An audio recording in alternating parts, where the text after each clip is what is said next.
So I hear some people maybe aren't that happy with the first season of Diablo 4. Maybe they're thinking about quitting or taking a break till some of this stuff gets fixed. And you don't want to go back to Diablo 2 Resurrected and play the same old build again. The same Blizzard Sorceress, the same Hammerden. Who wants to go back to the same old thing, right? Well, here today I'm bringing you 3 builds I bet you've never tried before. Some that you'll jump into a game and you'll have people thinking, what the heck is this guy playing? I've never seen this stuff before. Now, I'm going to start off with the least crazy of the 3, and that's actually a cold sorceress, but not the one you're thinking of. You probably see the Novas popping off there, and yes, this is the Frost Nova Sorceress. Now, is it as good as the regular Nova, the one on the lightning tree?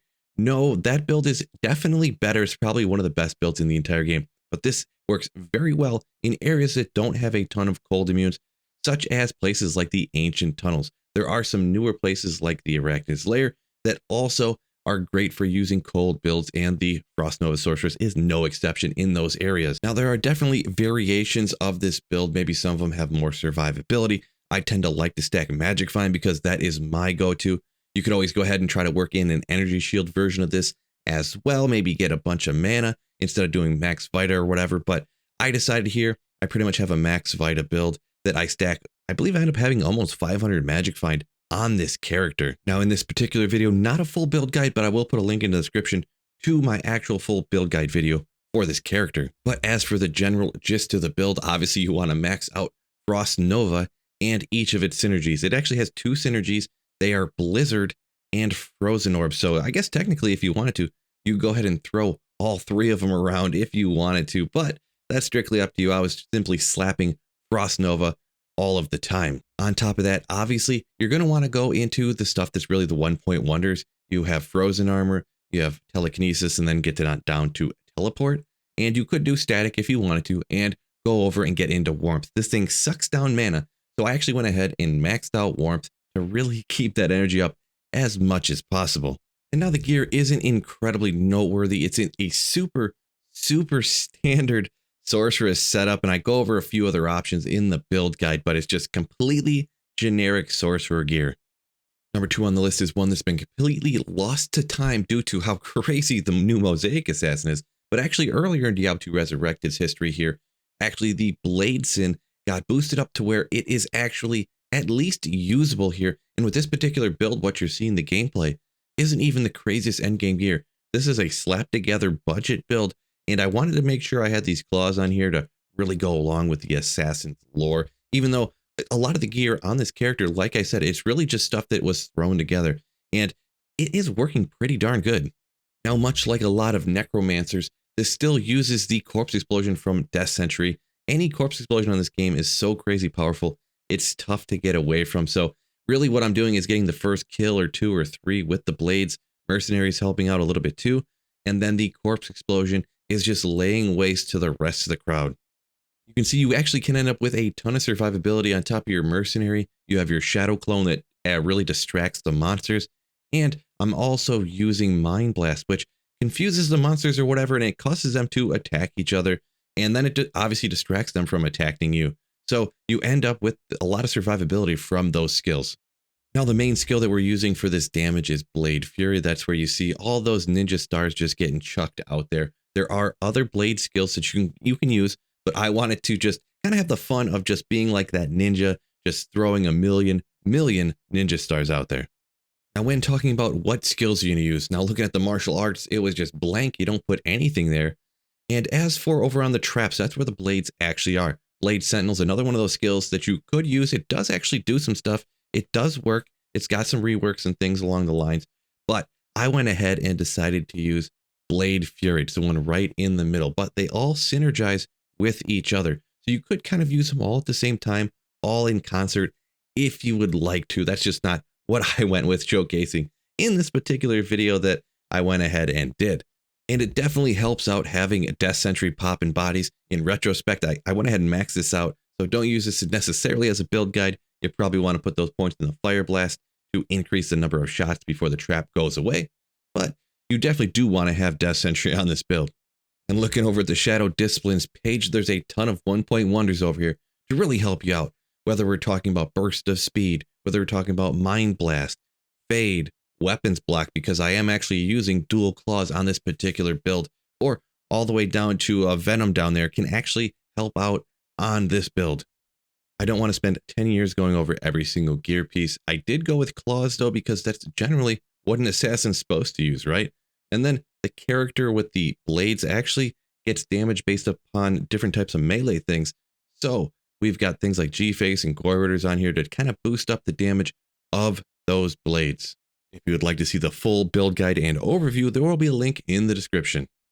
Now, even by chance, if you did do these other ones, this one right here, I guarantee you have never done it. You've never seen anyone do in your entire life. Now, it looks like a summon druid. Big deal, Phil. Well, wait a second. How am I corpse exploding everything? Yeah, you actually see that right. This is a corpse explosion summon, not necromancer, but druid. So I'm out here at Eldritch Shank, a great place to test out, just showcase builds real quick. And absolutely hysterically enough, you can actually get corpse explosion charges on certain pieces of gear. And that's what I'm utilizing right here, utilizing charges for a majority of the damage coming out of this particular character. Now, this is one that I did on stream maybe about a year ago. And this is kind of the rotation I was farming in order to try to get lucky and find something good. Hopefully, I was hitting Eldritch Shank, letting my minions just go ahead and rip down Thresh Shocket on the way, because I had such a great waypoint to Thresh Shocket ratio here on my single player Holy Grail.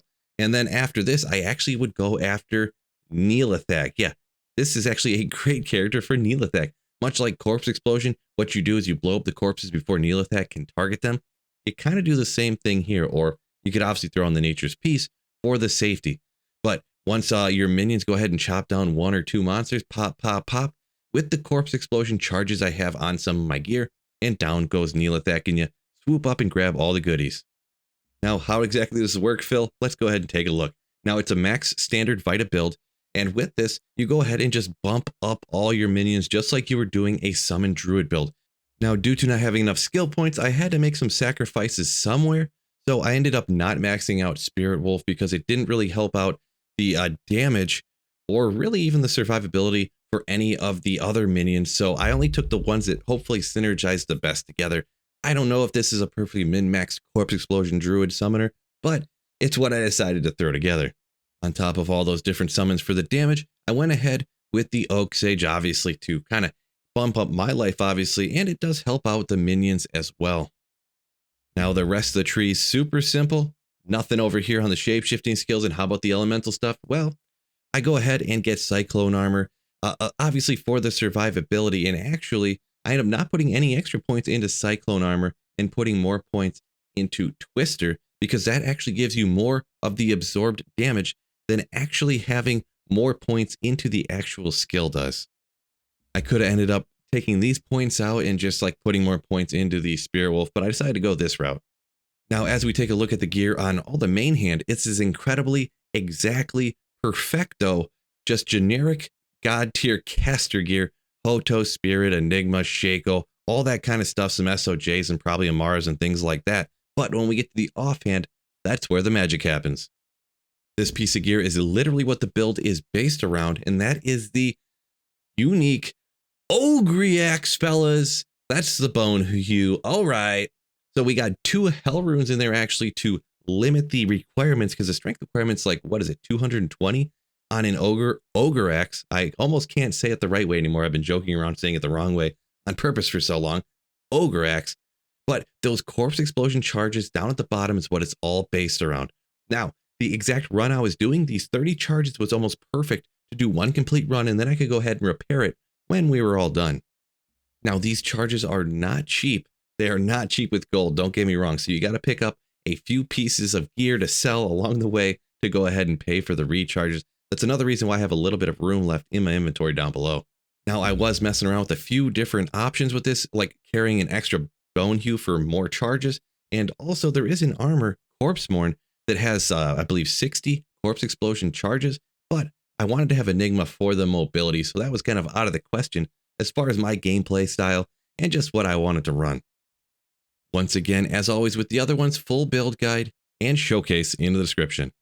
Let me know if you've ever ran any of these builds, and hey, let me know if you're going to try out any of them in the future before you go hit that like button and subscribe up. I got to give a huge shout out to the channel members and the patrons, even the members, the subscribers over on Twitch. With your guys' support, you honestly do make it possible for me to keep streaming and making videos on this channel.